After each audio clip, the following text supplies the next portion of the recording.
Aconteceu um acidente aqui.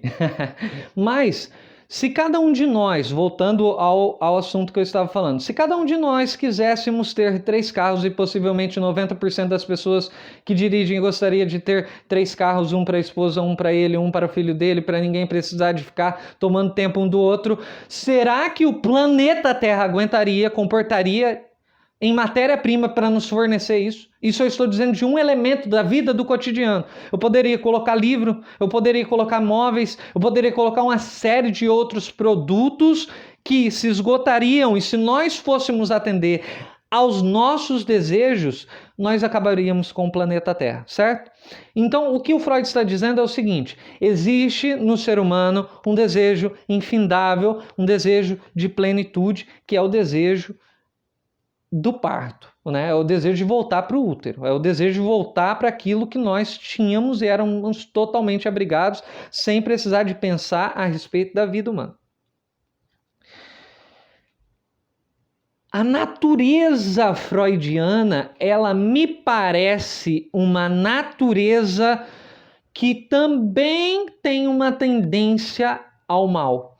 Ela tem uma tendência à morte, né? Tanto quanto ela tem uma pulsão de vida, tanto quanto ela tem uma pulsão para viver a vida, para melhorar a vida, ela tem uma pulsão para sucatear, suplantar, matar a vida.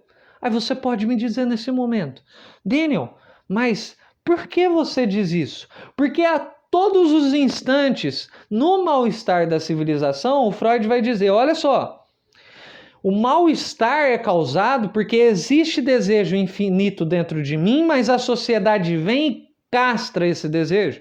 A sociedade vem e barra esse desejo, como nós sempre usamos o exemplo aqui. Você está no meio do trânsito, o cara te fechou, você tem toda a razão, você é mais forte que ele. Muitas vezes você tem o desejo de ir lá e dar o quê? Um supetão nele. Mas você não dá. Por quê? Porque na mesma medida em que você tem esse desejo e você pode ter essa ação, todas as outras pessoas podem ter essa ação. Então, inclusive, as pessoas que são mais fortes que você, que têm mais poder que você, que têm a possibilidade de estourar a sua cara 10 vezes mais do que você vai estourar a cara daquele companheiro. Então, vem a sociedade e castra esse desejo infinito de fazer tudo o que quer, na hora que quer, como quer, o ser absoluto, né? Vem a sociedade e castra isso. Isso causa em nós um mal-estar, que é um mal-estar produzido pela sociedade, ou pela civilização, ou pela cultura. O Freud aqui está a todo instante dizendo o seguinte: cultura é repressão, cultura é barrar, cultura é superar, ou melhor, cultura é formação de superego. Introspecção do superego é o que a gente faz. Então, cultura é castração, é barrar, é segurar, é pegar toda essa pulsão, essa libido que existe dentro de nós, que deseja o infinito e a plenitude, e dizer: não dá para ser tudo do jeito que você quer. Agora, nós poderíamos trazer N exemplos e N possibilidades de aplicação de um conhecimento como esse para a nossa vida, para uma terapia ou para aquilo que você quiser, né? Porque primeiro nós precisamos de pensar o seguinte: o Freud está fazendo uma apologia à racionalidade, né? A primeira coisa que nós poderíamos dizer é que realmente, muitas vezes nós precisamos de usar melhor a nossa razão, porque nós somos todos os instantes quase movidos por uma emoção. E muitas vezes nós precisaríamos de usar a nossa razão. Nós precisamos ser mais racionais às vezes. Eu confesso que existem coisas que eu fiz na minha vida que, se eu pudesse voltar atrás, eu agiria mais com a razão e menos com a emoção. Mas nós poderíamos aplicar ainda outras coisas, como eu estou dizendo para você sobre a questão da sociedade. Por quê? Muitas vezes nós queremos que as coisas sejam do nosso jeito, no nosso momento, principalmente nessa sociedade que o pessoal chama hoje de mimimi, onde você precisa de atender a todos os instantes, você precisa de atender às demandas dos seus filhos, você precisa de satisfazer aquilo que seus filhos querem, na hora que eles querem, do jeito que eles querem, e aí nós nos deparamos com uma realidade em que, tipo assim, nós fomentamos o narcisismo imagético, infantil, ilusório das pessoas, entende? Nós fomentamos isso, nós aumentamos isso. Mas aí eu queria trazer uma outra reflexão para dentro do nosso contexto, que é a reflexão do seguinte: olhe só que interessante. A crítica do Freud, o futuro de uma ilusão, a religião falhou no seu processo, porque a religião ela faz parte da civilização. A religião ela faz parte do processo civilizatório, cultural. A religião ela faz parte da formação do superego.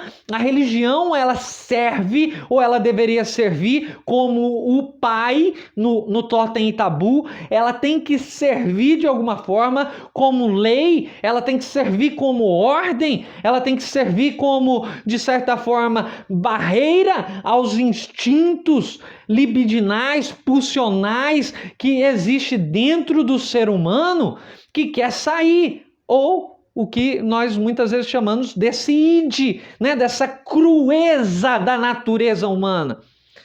E aí que tá, meu amigo.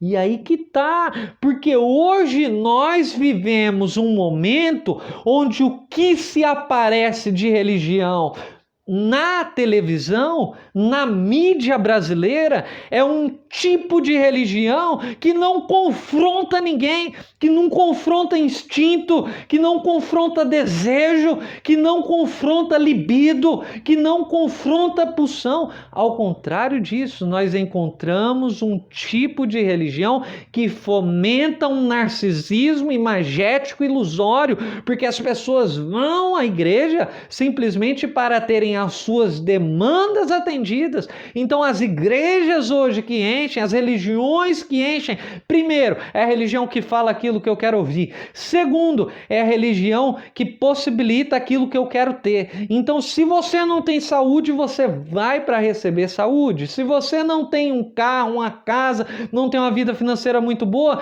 então você vai para receber uma vida financeira muito boa. Se você tem um problema com os seus filhos e você não gostaria de ter esse problema, então você vai para que esse problema seja sanado. Isso é, a religião, eu acho que se Freud estivesse no Brasil hoje, ele iria dizer, gente, é exatamente isso que eu estava falando sobre a falha da religião. Porque a falha da religião é justamente quando ela continua fomentando esse narcisismo imagético, ilusório da criança que tudo quer, na hora que quer, do jeito que quer, quando quer.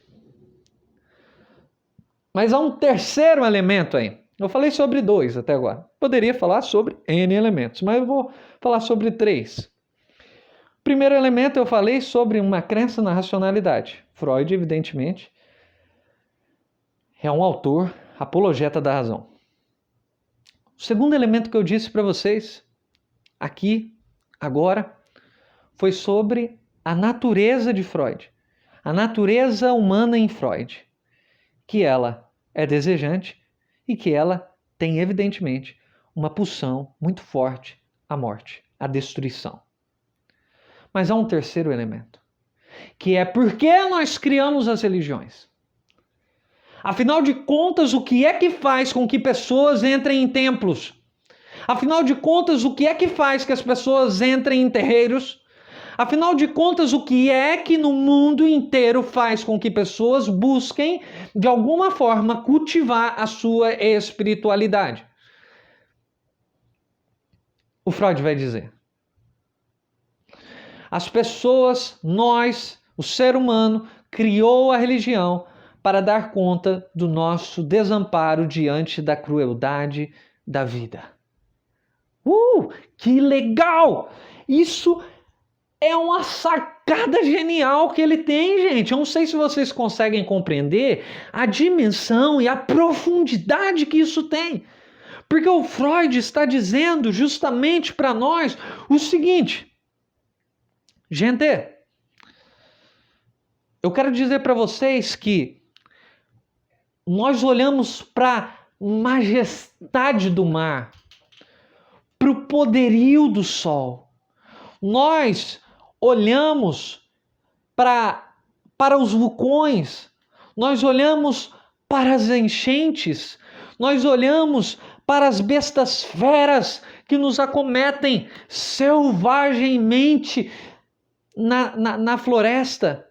Nós olhamos para as aves de rapina, nós olhamos para o poder de um temporal. Nós olhamos para a grandiosidade e majestade da natureza e sabemos e nos espantamos e ficamos... Qual que é a palavra?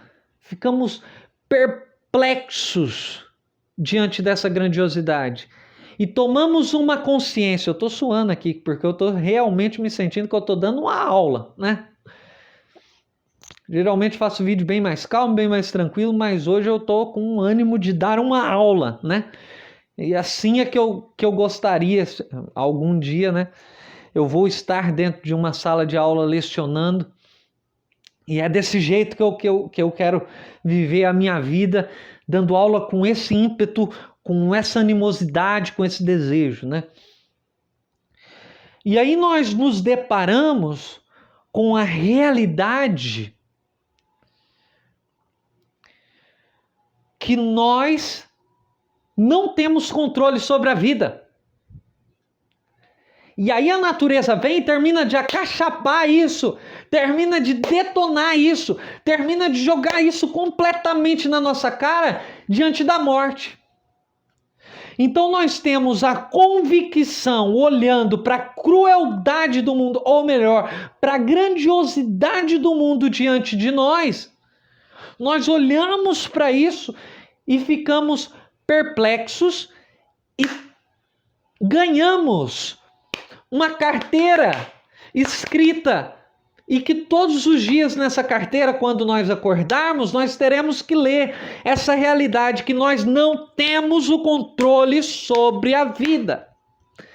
A grande mensagem da psicologia ou da psicanálise do Freud não é de que existe uma parte nesse iceberg da mente humana que é muito maior, que nós não temos total controle sobre ela e que nós tentamos às vezes iluminar alguma coisa para a gente conseguir lidar, para a gente conseguir continuar caminhando. Não é essa a grande questão da psicanálise? Então, nós nos deparamos com a realidade de que nós não temos controle sobre a vida. Como nós nos sentimos? O Freud vai dizer que isso nos afeta de uma maneira que nós olhamos e dizemos: estou desamparado. O sentimento de desamparo, cara, isso é fantástico, porque quantas vezes eu já ouvi pessoas dizerem: Daniel, eu fui na melhor festa que eu já fui da minha vida, eu fiquei com a pessoa mais linda que eu já vi na minha vida, o dia parece que amanheceu para mim, Daniel, o sol brilhou, as coisas aconteceram e de repente, quando eu cheguei em casa à noite, eu deitei no travesseiro e quando eu deitei no travesseiro eu fui acometido por um vazio, por um sentimento de desamparo tão grande. E isso não é uma peculiaridade dessa pessoa, eu estou dando só um exemplo. Porque o Freud está dizendo, essa é uma realidade do ser humano. O ser humano precisa lidar com o sentimento de desamparo. Agora, olhe isso que eu vou lhe dizer. se a gente fosse fazer um diálogo com a teologia, certo? A religião, ela é uma criação do desamparo, correto? A religião é fruto do desamparo humano. Por quê? Porque quando nós nos sentimos desamparados e não conseguimos obter controle sobre a grandiosidade da vida, nós começamos a divinizar o quê? O sol, a água, o animal, certo? A primeira expressão antiga, primeira forma de culto de divindade não é o totemismo, não é a sacralização, a sagração dos animais, de determinados animais, que você, então, esse daí você não caça, esse daí você não mata, esse daí você não come. Por quê? Porque ele é o seu totem, ele é o seu protetor. Depois nós não, posteriormente nós não, então, começamos a cultuar a natureza, né? O Deus Sol, o Deus da terra, o Deus da água. Até que em algum momento esse Deus ganha uma forma mais humana, pessoal. E então, nós temos o monoteísmo. O que eu estou querendo dizer com isso? É que a primeira religião do ser humano é politeísta, certo? As primeiras religiões dos seres humanos são politeístas. E possivelmente, no início do Gênesis, os autores, os camaradas que estavam ali, possivelmente eles também eram politeístas. Existe até um debate se Abraão realmente era monoteísta. E o próprio termo do início do Gênesis é Elohim, que é Deus no plural, etc, etc. Mas, se nós fôssemos fazer o diálogo sobre desamparo, na cruz do Calvário, quando Jesus diz, Pai, por que me desamparaste? Talvez naquele momento Jesus estava tendo a sua maior profundidade religiosa em vida, como ele nunca teve. Porque a religião, a religiosidade, a espiritualidade, chame-se do que você quiser, ela é fruto do desamparo. É isso que o Freud está dizendo. É fruto do desamparo. Enfim, eu acho que tá bom por aqui, né? Um outro dia eu venho trazer novos elementos desse texto, mas acho que por hoje é só. O que eu queria deixar para vocês é isso daí. 3 pontos sobre o futuro de uma ilusão do Sigmund Freud. Primeiro ponto. Uma crença exacerbada na racionalidade. Segundo ponto. A natureza humana em Freud, ela é desejante. E a natureza humana em Freud tem um aspecto destrutivo. Terceiro ponto. A religião é fruto do desamparo. E aí, o final, o Freud vai dizer, ele acredita que nós teremos uma sociedade que irá superar essas criações fantasmagóricas e magéticas pela racionalidade, por um outro tipo de conhecimento, que seja um conhecimento voltado para a realidade, que seja um conhecimento voltado para o ser humano, que seja um conhecimento mais racional, né? Então, o futuro de uma ilusão, a ilusão é a religião, e o futuro para a religião não é bom. Até que ponto Freud acertou isso? Eu acho que o século XXI coloca em xeque essa premissa, esse prognóstico freudiano. Mas eu tenho certeza que outros elementos do texto estão mais vivos do que nunca e precisam ser estudados. Porque tem muita coisa que nós podemos aprender com Freud. E é por isso que ele é um clássico. Porque ele tem essa capacidade, não de nós lermos ele, mas essa capacidade dele ler a gente. Até o próximo Pinceladas do Saber. Espero que eu não suma por muito tempo e é hora de dar tchau!